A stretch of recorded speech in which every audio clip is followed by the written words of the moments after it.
मैं सोचता हूँ कि गंगा की अच्छी तरह सफाई की जाए, जैसे लॉकडाउन के पहले हो गया था। ये आस्था से जुड़ी हुई है हमारी गंगा मैया, इसके प्रति थोड़ा लगाव रखें। और गंगा यानी हमारी सनातन संस्कृति की पवित्र आस्था, पाप नाशनी और मोक्षदायिनी गंगा मैया सदियों से हिंदू धर्म की श्रद्धा का केंद्र हैं।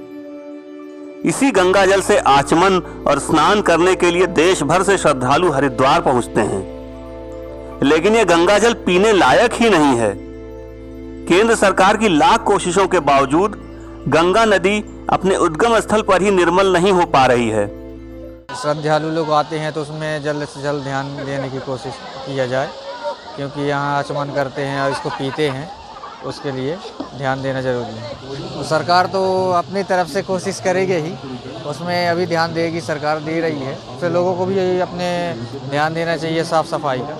हाल ही में प्रदूषण नियंत्रण बोर्ड यानी पीसीबी की एक रिपोर्ट में खुलासा हुआ है कि हरिद्वार की विश्व प्रसिद्ध हर की पैड़ी पर गंगा जल पीने लायक नहीं है। हालांकि गंगा जल में स्नान किया जा सकता है। हर की पैड़ी समेत 4 अलग अलग जगहों से लिए गए सैंपल में टोटल कोलीफॉर्म बैक्टीरिया की मात्रा मानकों से ज्यादा मिली है। यह पानी बी श्रेणी का पाया गया है।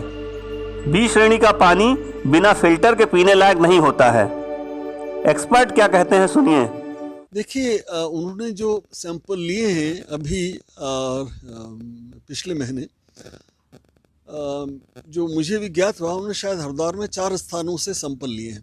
पानी का सैंपल आप नदी के किस जगह से ले रहे हो, इस बात का बहुत महत्व होता है कि उसकी क्वालिटी उसी हिसाब से दिखाई जाएगी।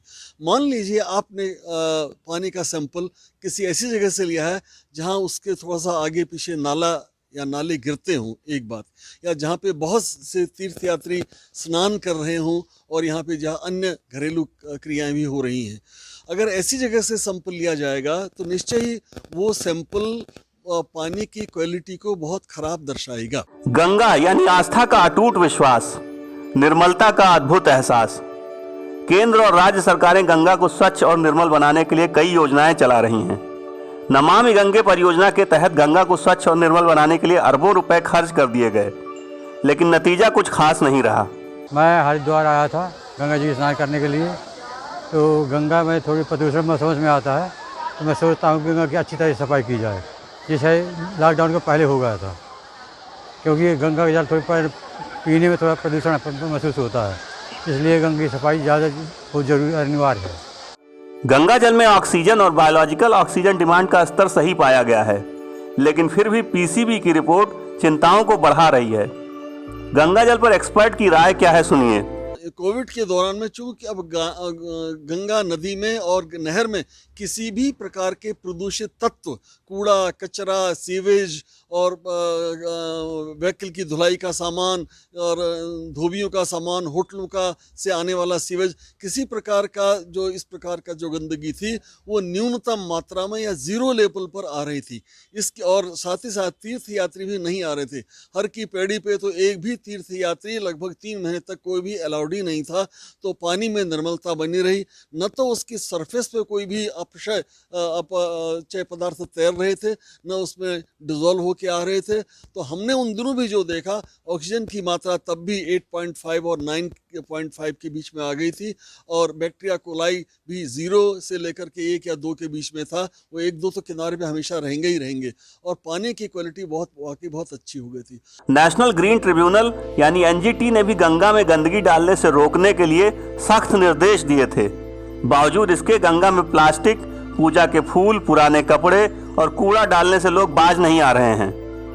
सब अपनी ही मौज मस्ती में लिए मस्त है। न प्रशासन हुआ, आम पब्लिक हुई, हर लोग इस चीज़ से परेशान है। 2021 की शुरुआत में हरिद्वार में महाकुंभ का आगाज होगा। मेले में स्नान के लिए जनसैलाब उमड़ता है। गंगा में अटूट आस्था रखने वाले श्रद्धालु डुबकी लगाते हैं और गंगा जल को पीते हैं। अब सवाल है कि गंगा जल निर्मल होने की बातें सिर्फ कागजों और बयानों में ही दिखेंगी? क्या वाकई गंगा मैया निर्मल और अविरल रूप से बह पाएंगी? सरकार के लाख दावों के बाद भी गंगा स्वच्छ और निर्मल नहीं हो पा रही है। हरिद्वार में प्रदूषण नियंत्रण बोर्ड की ओर से हर की पैड़ी समेत 4 अलग अलग स्थानों पर गंगा जल की सैंपल ली गई है। इन सैंपलों की जांच में कॉलीफॉर्म बैक्टीरिया की मात्रा स्टैंडर्ड मानकों से अधिक पाई गई है। इस तरह का पानी बी श्रेणी में आता है। बी श्रेणी का पानी बिना फिल्टर के पीने योग्य नहीं होता, हालांकि इस पानी में स्नान किया जा सकता है। प्रदूषण नियंत्रण बोर्ड की इस रिपोर्ट के बाद गंगा में आस्था रखने वाले लोगों की कई तरह की प्रतिक्रियाएं सामने आ रही है। लोगों का कहना है कि गंगा को पूरी तरह स्वच्छ और निर्मल बनाना सरकार की जिम्मेदारी है। हालांकि सरकार के साथ साथ लोगों को भी पूरी तरह जागरूक होना होगा, तभी गंगा पूरी तरह से स्वच्छ और निर्मल बन सकती है। करोड़ों रुपए गंगा की स्वच्छता और निर्मलता के लिए खर्च कर दिए गए। हालांकि गंगा का पानी पीने योग्य न पाया जाना सरकार के दावों और वादों की पोल खोलता है। NBT ऑनलाइन, पुलकित शुक्ला, हरिद्वार।